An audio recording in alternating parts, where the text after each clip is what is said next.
A palavra de Deus não existe para ser ajustada à vontade humana, mas para libertar o ser humano.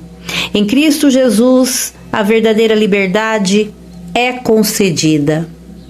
Eu sou a missionária Defran e trago uma palavra de vida eterna. Mateus, capítulo 23, versículos 27 e 28. Ai de vós, escribas e fariseus hipócritas, pois sois semelhantes aos sepulcros caiados, que por fora realmente parecem formosos, mas interiormente estão cheios de ossos de mortos e de toda a imundícia. Assim também vós, exteriormente pareceis justos aos homens, mas por dentro estáis cheios de hipocrisia e de iniquidade. A graça e a paz do nosso Senhor Jesus Cristo esteja sobre a tua vida. A palavra que foi dirigida àqueles a quem Jesus falou. Jesus se dirige diretamente aos fariseus, líderes religiosos, mestres da lei, homens respeitados publicamente. Ele não fala a pecadores confessos, mas a religiosos reconhecidos. Sua linguagem é direta, sem suavizar e sem negociar. E ele os chama de hipócritas, porque viviam uma fé de aparência, guardavam formas externas, mas negligenciavam o interior.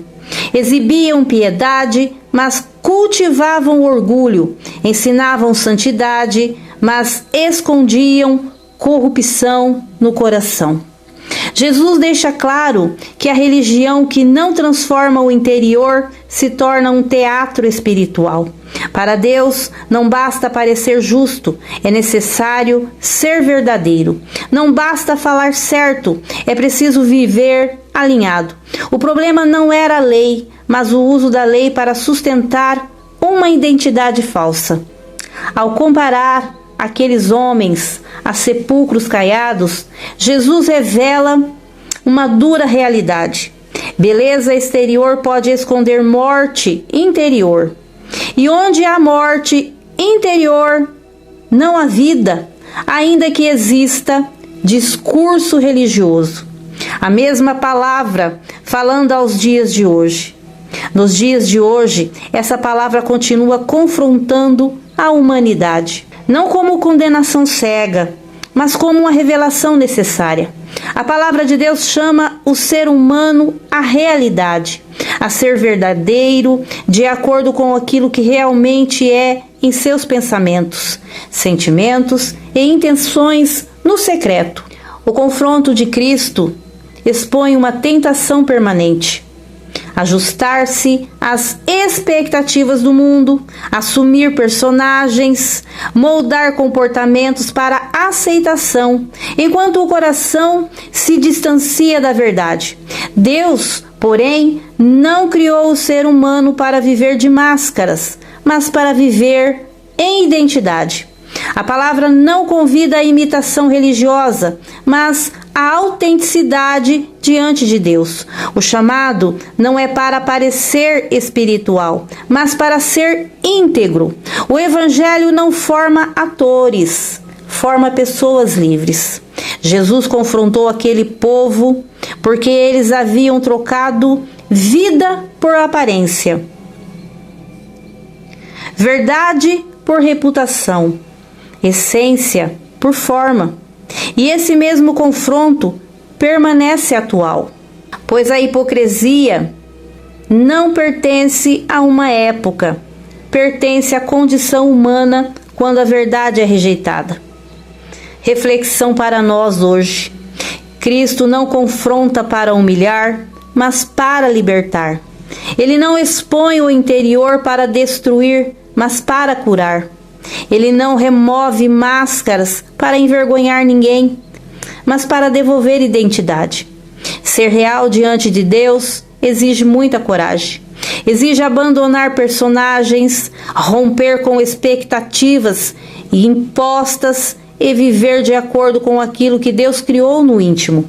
A fé genuína não nasce da pressão externa, mas da verdade interna. Jesus Cristo chamou o ser humano para ser livre, livre da necessidade da aprovação, livre da religiosidade vazia, livre da imitação. A liberdade do Evangelho começa quando o interior e o exterior deixam de viver em conflito. Foi por isso que ele confrontou aquele povo, e é por isso que ele continua nos confrontando hoje. Deus, em sua infinita bondade e misericórdia, confronta a hipocrisia, não para rejeitar a humanidade, mas para conduzi-la de volta à verdade que a reconecta a Ele, ou com Ele. Conhecereis a verdade, e a verdade vos libertará. João capítulo 8, versículo 32. O Senhor não vê como vê o homem vê o exterior, porém o Senhor o coração. 1 Samuel capítulo 16, versículo 7. O ser humano precisa alinhar aquilo que confessa com aquilo que vive. Não se trata de perfeição, mas de verdade. Não se trata de aparência, mas de integridade. A fé autêntica não é encenada, ela é vivida no secreto, nas decisões diárias e nas escolhas invisíveis aos aplausos. Jesus deixa claro que a transformação que Deus espera não é cosmética, mas interior. O interior só tem valor quando reflete um coração tratado, quebrantado e alinhado com a verdade. Pois o Senhor sonda os nossos corações para ver como estamos vivendo. Para meditar, 1 Samuel, capítulo 16, versículo 7. Ao Deus eterno, toda honra e glória.